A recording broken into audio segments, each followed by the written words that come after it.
പ്രവാസി കുപ്രസിദ്ധ കമ്മ്യൂണിസ്റ്റ് ഉണ്ട നോട്ട് ഗുണ്ട അർജുൻ ആയങ്കി അറസ്റ്റ്. കേരളത്തിന്റെ ആഭ്യന്തരമന്ത്രിയുടെ പേര് വിജയൻ എന്നല്ല, രമേശ് ചെന്നിത്തല എന്നാണ്. നമ്മുടെ രാഹുൽ മാങ്കൂട്ടത്തിലിന്റെ പോസ്റ്റാണത്.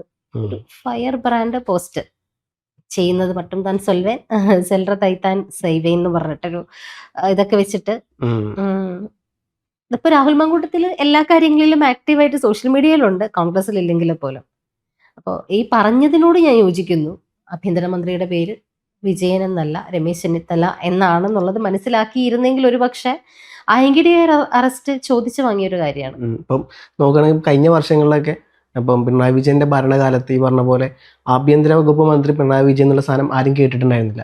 ADGP ആഭ്യന്തരം ഈ സാധനം പലപ്പോഴും കൂട്ടി വെച്ചിട്ടുണ്ടായിരുന്നു. ഇപ്പൊ തൃശ്ശൂർ പൂരം കലക്കിയ കേസിലൊക്കെ ADGP പൂരം കലക്കി, ആഭ്യന്തര വകുപ്പ് ഇത്തരത്തിൽ BJPക്ക് വേണ്ടി എന്താ പറയുക അവരുടെ ജോലി ചെയ്യുന്നു, ഇത്തരത്തിലുള്ള കാര്യങ്ങൾ നമ്മൾ എപ്പോഴും കേട്ടായിരുന്നു. അപ്പോൾ ഒരു ആഭ്യന്തര വകുപ്പ് മന്ത്രി അല്ലെങ്കിൽ പോലീസിനൊരു മന്ത്രി ഉണ്ട് എന്നുള്ള കാര്യം കേരള ജനത 10 വർഷത്തിന് ശേഷം അറിയുന്നത് ഇപ്പോഴാണ്.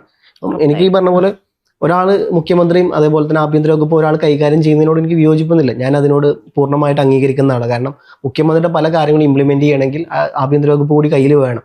പക്ഷെ അത് പിണറായി വിജയനോട് കൂടെ അദ്ദേഹത്തിന് പൂർണ്ണമായിട്ട് ചെയ്യാമായിരുന്നു. പക്ഷെ അദ്ദേഹം അമ്പേ പരാജയമായിരുന്നു എന്നുള്ളത് സത്യമാണ്.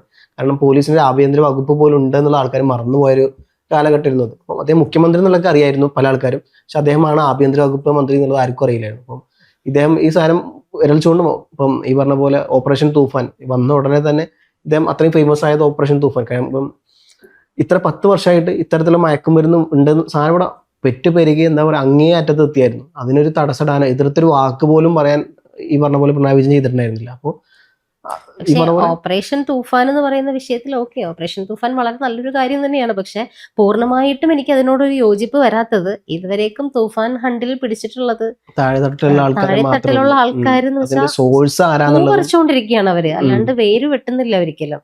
ഒരു ലിമിറ്റ് എമൗണ്ടിന് അപ്പുറത്തേക്ക് ഒരു വലിയൊരു തൂഫാൻ വേട്ട ഇതുവരെ നടന്നിട്ടുമില്ല. അതാണ് മനസ്സിലാവാത്തൊരു കാര്യം. ശരിക്കും ഈ പറയുന്ന പോലെ പലരും ആരോപിക്കുന്നത് പോലെ കൊച്ചിയിൽ തന്നെ ഇറങ്ങി നോക്കിയാൽ അറിയാം എവിടെയൊക്കെ ഇപ്പോഴും രാത്രികാലങ്ങളിൽ ഒഴുകുന്നുണ്ടെന്ന് ഈ പറയുന്ന മയക്കുമരുന്ന്. ആ രീതികളിലേക്ക് കയറി ചെല്ലാൻ ഇതുവരെ ഇവർ തയ്യാറായിട്ടില്ല. പക്ഷെ ചെറിയ ചെറിയ പേര് പൂക്കളെ പറിച്ച് കളഞ്ഞിട്ട് അതിലേക്ക് പോവാനുള്ള ഇതാണെന്നൊക്കെ പറഞ്ഞാലും പക്ഷെ അതിനോട് എത്രത്തോളം യോജിക്കാൻ പറ്റുമെന്ന് എനിക്ക് അറിയില്ല. ശരിക്കും ഈ ലഹരി മാഫിയ ഹണ്ടിങ് നടത്തേണ്ടത് എക്സൈസിന്റെ ജോലിയാണ്. ഇപ്പൊ പോലീസുകാർ കംപ്ലീറ്റ് ടൈം ഇതിൽ വേണ്ടിയിട്ട് ഇറങ്ങി നിൽക്കുന്നുണ്ട്. പക്ഷെ അവിടെയും ഭരണസ്തംഭനം നടന്നിട്ടില്ല. അയങ്കിയെ പോലെയുള്ളവർക്ക് പിന്നാലെയും കൃത്യമായിട്ടുള്ള ഓപ്പറേഷൻസ് ഇവിടെ നടക്കുന്നുണ്ട് എന്നുള്ളത് ആശ്വാസകരമായിട്ടുള്ള കാര്യമാണ്. പക്ഷെ തൂഫാൻ ഹണ്ടില് വലിയൊരു മീനും ഇതുവരേക്കും പെട്ടിട്ടില്ല എന്നുള്ളതാണ് ഓപ്പറേഷൻ തൂഫാന്റെ ആ ഒരു പോരായ്മയായിട്ട് എനിക്ക് തോന്നിയിട്ടുള്ളത്. എന്തായാലും ഇവിടെ രാഹുൽ മാങ്കൂട്ടത്തിൽ പറഞ്ഞതുപോലെ അയങ്കിയെ വേട്ടയാടി പിടിച്ചത് ഇപ്പൊ അയങ്കി ഇറങ്ങി വന്നപ്പോഴത്തേനും മാധ്യമപ്രവർത്തകരോട് ചോദിച്ച കളിയാക്കിക്കൊണ്ട് അങ്ങേയറ്റം കളിയാക്കിക്കൊണ്ട് അയാൾ അപ്പോഴും ചോദിക്കുന്നത് കടലിൽ കാണാണ്ട് പോയവരെ പിടിച്ചോന്നാണ്. മീൻസ് എന്റെ പുറകെ നടന്ന ഈ സമയം ഉണ്ടായിരുന്നെങ്കിൽ കടലിൽ കാണാണ്ടായവരെ പിടിക്കായിരുന്നല്ലോ എന്ന്, കണ്ടുപിടിക്കായിരുന്നല്ലോ എന്ന്. പക്ഷെ ഒരു ആൾ ഒളിച്ചിരുന്ന് അതും എല്ലാ രീതിയിലും സൈബർ മീഡിയ ഉപയോഗിച്ചുകൊണ്ട് വെല്ലുവിളി നടത്തിക്കൊണ്ടേയിരിക്കുകയാണ്. ഇങ്ങനെ നടത്തിക്കൊണ്ടിരിക്കുമ്പോൾ പിടിക്കാൻ പാടില്ലെന്നാണ് ഉദ്ദേശിക്കുന്നത്. ഇപ്പൊ ഇയാളെ അർജുൻ ആയങ്കി അറസ്റ്റ് ചെയ്തതിൽ പ്രതിഷേധിച്ച് കുറെ സഹാക്കന്മാര് അല്ലെങ്കിൽ കമ്മി കൂട്ടങ്ങൾ വന്നിട്ട് മെഴുകുന്നതും ഇതേ ഡയലോഗാണ്. സ്വന്തം പാർട്ടിക്കാർ ഇവരെ കൈവിട്ടു. ഇന്നലെ പിണറായി വിജയൻ പറഞ്ഞത് ഞങ്ങൾക്കറിയില്ല, ഞങ്ങളെ പാർട്ടിയിൽ അങ്ങനെ ഒരു നേതാവില്ല എന്നുള്ള രീതിയിലാണ് പിണറായി വിജയൻ പറഞ്ഞത്. മാത്രമല്ല പല ജയരാജന്മാരും പറഞ്ഞത് പാർട്ടിക്കുള്ളിൽ അങ്ങനെ ഒരാളുണ്ടെങ്കിൽ വെടിവെച്ചിട്ടേ പിടിക്കണമെന്ന് പറഞ്ഞിട്ട് നിങ്ങൾ വെടിവെച്ച് പിടിച്ചോ എന്നുള്ള രീതിയിലാണ് ഇപ്പൊ നേതാക്കന്മാർ വരെ പറയുന്നത്. അതുകൊണ്ടാണ് സാധാരണ പോലീസ് തുടക്കത്തിൽ വിചാരിച്ചിരുന്നത് ഇദ്ദേഹം ഒളിച്ചിരിക്കുന്നത് തൃശ്ശൂരാണ്. കാരണം തൃശ്ശൂർ ടോളിൽ വെച്ചിട്ട് ആദ്യം ഇദ്ദേഹത്തെ ഫോട്ടോ പുറത്തോട്ട് വരുന്നത്. പിന്നീട് എടപ്പാളിലാണ് അവിടെ ഒരു ഹോസ്പിറ്റലിൽ കയറി എന്നുള്ള വാർത്ത വരുന്നു. അവിടുന്ന് മാറി പാലക്കാട്ടോട്ട് വന്നു എന്ന് പറയുന്നു. പിന്നീട് തിരുവനന്തപുരത്ത് പോയി എന്ന് പറയുന്നു. പിന്നെ അവിടുന്ന് മാറി വീണ്ടും എറണാകുളത്തോട്ട് വന്നു എന്ന് പറയുന്നു. പിന്നെ എറണാകുളം ബേസ് ചെയ്ത് തെരച്ചിൽ നടക്കുന്നു. ഏറ്റവും അവസാനം പിന്നെ പോലീസിന് തന്നെ മനസ്സിലായി ഇദ്ദേഹം എവിടെ ഒളിച്ചെന്നാലും കണ്ണൂർ ഒഴികെ ബാക്കി എവിടെയും സേഫ് സോൺ ഇല്ല എന്നുള്ളത് പോലീസിന് മനസ്സിലായി. കാരണം വേറെ ഇത്ര പാർട്ടി ഗ്രാമങ്ങൾ വേറെ എവിടെ ഇല്ല. സ്വാഭാവികമായിട്ടും ഏറ്റവും അവസാനം അവിടെ പോയിട്ട് ഈ പറഞ്ഞ പോലെ പിടിക്കുന്നത്, അതും UPI അല്ല VPN വെച്ചുകൊണ്ട് ഈ പറഞ്ഞ പോലെ IP അഡ്രസ് ഒക്കെ ലൊക്കേറ്റ് ചെയ്ത് മാറ്റുന്നു. ആദ്യം പോലീസ് ഇവിടെ നോക്കുമ്പോൾ അത് കൊറിയയിലാണെന്ന് കാണിക്കുന്നു, പിന്നെ ജപ്പാനിലോട്ട് കാണിക്കുന്നു. അപ്പം ഈ പറഞ്ഞ പോലെ VPN വെച്ചെങ്ങാണ്ട് IP അഡ്രസ് നിരന്തരം മാറ്റിക്കൊണ്ടൊക്കെയാണ് ഇത്തരത്തിലുള്ള ഫേസ്ബുക്ക് പോസ്റ്റ്. അതും ഫോൺ സ്വിച്ച് ഓഫ് ആണ്, ഫ്ലൈറ്റ് മോഡ് ഇടുന്നു. എന്നിട്ട് ഈ പറഞ്ഞ പോലെ വൈഫൈ കണക്ട് ആക്കുന്നു, വൈഫൈ വേറെ ആൾക്കാരെ ഹോട്ട്സ്പോട്ട് വെച്ച് കണക്ട് ആക്കുന്നു.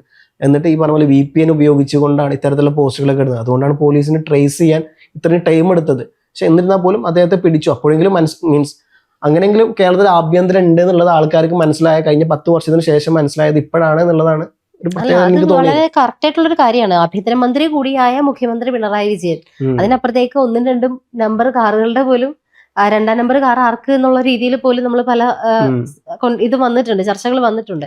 ആഭ്യന്തരമന്ത്രി ഉണ്ടായിരുന്നില്ല എന്നുള്ളതും സത്യമാണ്. മുഖ്യമന്ത്രിയെ വിമർശിച്ചതിന്റെ പേരിൽ പോലീസ് പിടിച്ചു. ആരുടെ പോലീസ്? ആഭ്യന്തരമന്ത്രിയുടെ പോലീസ്. ആരാണ് ആഭ്യന്തരമന്ത്രി? അതും ഞാൻ ഈ തന്നെ. പറയുന്ന ഞാൻ തന്നെയായിരുന്നു. 10 വർഷത്തെ കാര്യമാണ് പറയുന്നത്. അപ്പൊ ആ ഞാൻ തന്നെ എന്ന് പറയുന്ന ആൾക്ക് വേണ്ടിയിട്ട് കുറെ എന്തൊക്കെയോ കാണിച്ചു കൂട്ടി എന്നുള്ളതല്ലാണ്ട് കഴിഞ്ഞ 10 വർഷം പോലീസിന്റെ പണി എന്തായിരുന്നു എന്ന് ചോദിച്ചു കഴിഞ്ഞാല് നമുക്ക് എണ്ണിയെടുക്കാൻ പറ്റത്തില്ല. അവരവസ്ഥയിൽ നിന്ന് ഇപ്പോൾ തൂഫാൻ ഹണ്ട് ആണെങ്കിലും എത്രത്തോളം വിജയകരമായി എന്നുള്ളത് അപ്പുറത്ത് മാറ്റി നിർത്തിയിട്ട് എല്ലാം കൊണ്ടും രമേശ് ചെന്നിത്തല എന്ന് പറയുന്ന മനുഷ്യൻ ഏറ്റവും മാസമായിക്കൊണ്ടിരിക്കുന്ന ഒരു കാര്യമാണിത്. ഇപ്പൊ വി ഡി സതീശൻ സ്റ്റാർ ആവുന്നത് പോലെ തന്നെ രമേശ് ചെന്നിത്തലയും അപ്പുറത്തുണ്ട്. ആഭ്യന്തരം ഭരിക്കാൻ ഒരാൾ അവിടെ ഉണ്ട് എന്നുള്ള ഉറപ്പുണ്ട്. ഒത്തിരി വീഡിയോസ് ഒക്കെ പുറത്ത് വന്നിട്ടുണ്ട് ഇതുപോലൊരു ആഭ്യന്തരമന്ത്രി. പോലീസുകാർക്കാണെങ്കിലും സതീഷിനേക്കാൾ ഹൈപ്പ് കിട്ടിയിട്ട് പലപ്പോഴും ഈ പറഞ്ഞ പോലെ രമേശ് രമേശ് ചെന്നിത്തലക്കാണ്. ചെന്നിത്തലയ്ക്കാണ്. കാരണം ഓപ്പറേഷൻ തൂഫാനിന്റെ ഭാഗമായിട്ടും നാർക്കോട്ടിക്സ് ഹണ്ട് എന്ന് പറഞ്ഞ പ്രോഗ്രാമായിട്ട് യുവാക്കൾക്കിടയിലുള്ള ഡ്രഗിന്റെ ഭാഗമായിട്ടുള്ള വാക്തോൺ എന്ന് പറഞ്ഞ നടത്തത്തിന്റെ പരിപാടി, ഇത് ഇലക്ഷന് മുമ്പേ അദ്ദേഹം ചെയ്ത പരിപാടിയാണ്. അപ്പം എന്താ അന്ന് മുതൽ ഇതുണ്ട്. പക്ഷെ അദ്ദേഹത്തിൽ ചെയ്യുന്നുള്ള ആൾക്കാർക്ക് മനസ്സിലായത് ഇപ്പോൾ ഭരണം കിട്ടിയതിന് ശേഷമാണ്.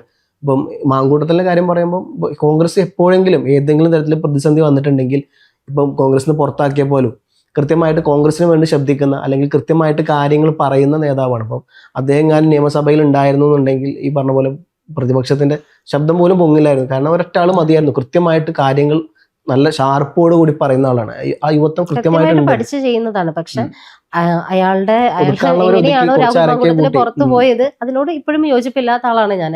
തെറ്റ് ചെയ്തത് കൊണ്ട് പുറത്ത് നിൽക്കട്ടെ എന്നുള്ളതാണെങ്കിലും അതൊരു തെറ്റായിരുന്നു എന്ന് തീരുമാനിക്കേണ്ടത് കോടതിയാണ്. പരസ്പര സമ്മതപ്രകാരമുള്ള ഒരു ലൈംഗിക ബന്ധം എങ്ങനെയാണ് ഇത്തരത്തിലൊരു കേസിലേക്ക് വലിച്ചിഴക്കപ്പെട്ടത് എന്നുള്ളത് അന്വേഷിക്കേണ്ട കാര്യം തന്നെയാണ്. അതിജീവിത എന്ന് പറയുന്ന ഒരു വാക്ക് പോലും യൂസ് ചെയ്യാൻ ഞാൻ താല്പര്യപ്പെടാത്തതും അതുകൊണ്ടാണ്. പരാതിക്കാരി മാത്രം എന്നിപ്പോഴും ഞാൻ ഉറച്ചു വിശ്വസിക്കുന്നു.